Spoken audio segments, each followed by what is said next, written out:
পৃথিবী থেকে 500 কিলোমিটার উচ্চতায় থাকা চীনের যে নিজস্ব মহাকাশ স্টেশন রয়েছে, সেই মহাকাশ স্টেশনের নাম হচ্ছে তিয়ানগং স্পেস স্টেশন। এই তিয়ানগং স্পেস স্টেশনের বাইরে গিয়ে চীনের দুই তাইকোনট বা মহাকাশচারী, বাংলায় অ্যাস্ট্রোনটও বলতে পারেন, চাইনিজ অ্যাস্ট্রোনট দুজন এই মহাকাশচারী দারুণ একটি স্পেস ওয়াক করলেন। আর তার অ্যামেজিং ভিউজ কিন্তু চীনের তরফ থেকে প্রকাশিত হয়েছে।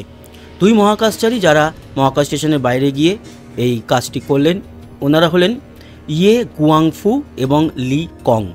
তিনজন অ্যাস্ট্রোনট রয়েছেন, আর একজন হচ্ছেন লি গুয়াংসু।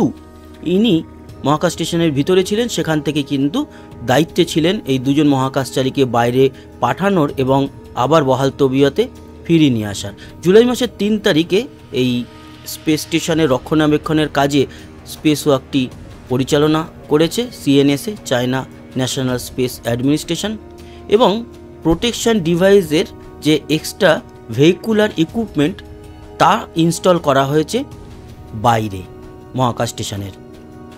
আন্তর্জাতিক মহাকাশ স্টেশন যে রয়েছে, সেই মহাকাশ স্টেশনেও কিন্তু মাঝে মধ্যেই স্পেস ওয়াক হয়ে থাকে, আপনারা জানেন। তবে আপনাদের জানিয়ে রাখি, গত একটি স্পেস ওয়াক কিন্তু হয়নি আন্তর্জাতিক মহাকাশ স্টেশনে। তার কারণ, মহাকাশ স্টেশনের বাইরে যাওয়ার জন্য এই যে স্পেশাল স্পেস শ্যুট থাকে, তার মধ্যে জল লিক করছিল, এই কারণে হয়নি। যাই হোক, দেখতে পাচ্ছেন অসাধারণ দৃশ্য।